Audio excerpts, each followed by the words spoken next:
Tonight begins a rather terrifying series that I've been holding off on narrating for a while. I was trying to do some of the other stuff first, but I have been in a weird mood all day today, so I decided that tonight is the night.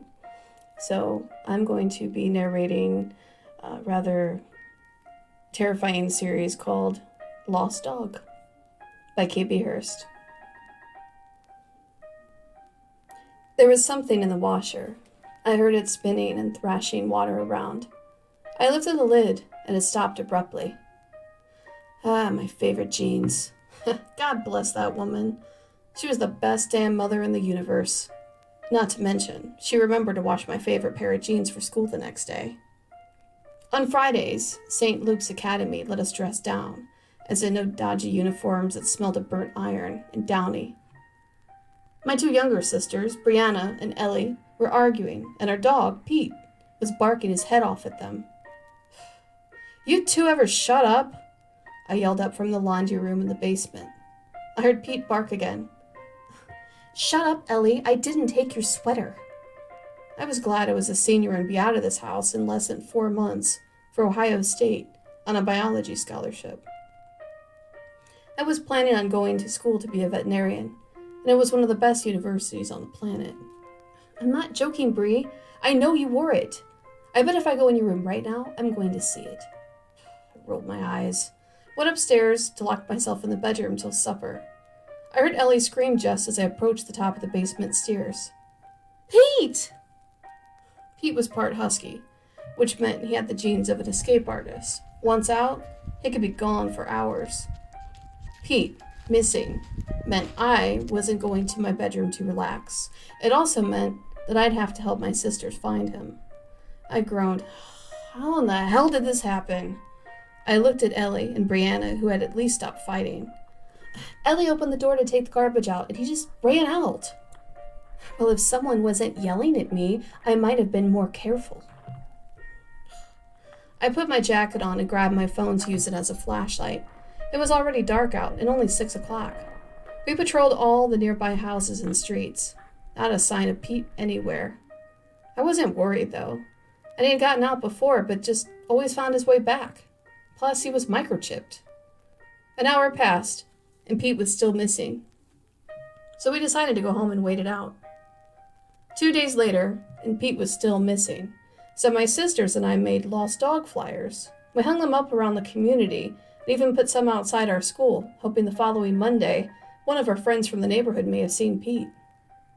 Ellie was hanging up a flyer towards the back of our school, where some of the kids would sneak away to vape or skip class, when she noticed an old station wagon pulling in behind her. At first, she thought nothing of it. She thought maybe it was the weekend janitor. There was something out of place about how old and rickety it was, however, and she would relate to me later. The way the engine knocked as it remained parked, and it let out a smell of old gasoline. How did this thing pass an e-check?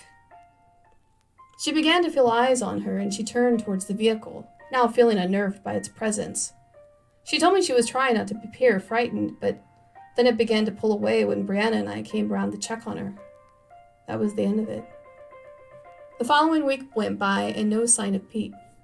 We had begun to get worried that we may never see our beloved Pooch again when we received our first call. I was watching the news and some segment on about a missing college student. She was your typical cheerleader type with blonde hair, big blue eyes. She was pictured wearing a college sweatshirt. I thought nothing of it as my phone vibrated from my pocket. I pulled out my phone and answered it. Hello? My cell phone was listed on the lost dog flyers because I was the oldest and more responsible out of the 3 of us. "You missing a dog?" the caller had said. "Yes," I said blankly, thinking it was an odd way to start a conversation with a statement rather than something more conventional like, "Oh, I'm calling about the lost dog poster." "His name is Pete according to your flyer. Should I call him Pete?" I began to get a peculiar feeling about the caller and almost hung up when I heard a dog barking in the background. "Hey, did you find my dog, sir?" "Yeah, want to pick him up today, say around 5 o'clock?" I was happy and excited to be getting our dog back finally. Yes, just give me your address, I'll be there. 42 Everest Ave. Then he hung up. I was too excited to think anything was off about it. The stranger was odd, but I let it go because I have Pete. I would have him by the end of the day. I also was stupid and didn't bother to tell anybody where I was going, not Brianna, Ellie, or my parents. I knew the roundabout area where the mysterious caller lived. I turned off the main road and down towards what used to be an old storage yard. There was a small brick house next to a forest of trees, and I could only go so far because the driveway was completely muddy. I pulled up halfway so my car wouldn't get stuck in the deeper end. I got out of the car and surveyed my surroundings. I walked up to the door of the tiny house, which had a no trespassing sign, and I knocked. Nobody came to the door, so I walked toward the back of the house. I saw a thick chain connected to a large doghouse and secretly prayed he hadn't been keeping Pete there. I heard a dog barking from the storage garage at the end of the driveway, and I walked quickly towards the barking. I got just inside the entry of the garage, which was dark inside. The only thing I saw was the shape of a dog's head and two glowing eyes, reflecting a small amount of sunlight on this cloudy day. I knew it was Pete. The shape of the head, the size. I bent over and parted my thighs. Come on, Pete. Come on, boy. But what happened next was downright terrifying. What I thought was Pete was a figure, now standing up inside the dark garage. It was a man. He began barking in a high pitch, almost mocking the sound of a real dog. He ran towards me with a ball bat in hand and spikes sticking out of the end of it. I ran towards my car and got in. As I sped away, I saw the man who had to stop because he had a large chain around his neck connected to the large doghouse. What the hell? I sped away so fast I must have drove 60 all the way home. I was still shaking when I pulled into the driveway. I thought of going to the cops, but soon they found us. I got out of my car, and there on the porch was Pete. He was covered in mud from head to toe. I was so happy I forgot about the crazy stranger I had encountered a few minutes before, and I ran to greet him. My mother burst open the door frantically. Please tell me Ellie is with you. No, why? She's been missing since this morning, and she never made it to school. I looked at Pete, covered in mud. While I was so happy to have him, I thought of that crazy stranger. I wasn't sure if it was connected, but I told my mom everything. Soon the police arrived. They took a statement, and when I told them about the crazy man wearing the dog mask, they both chuckled. Old Red strikes again.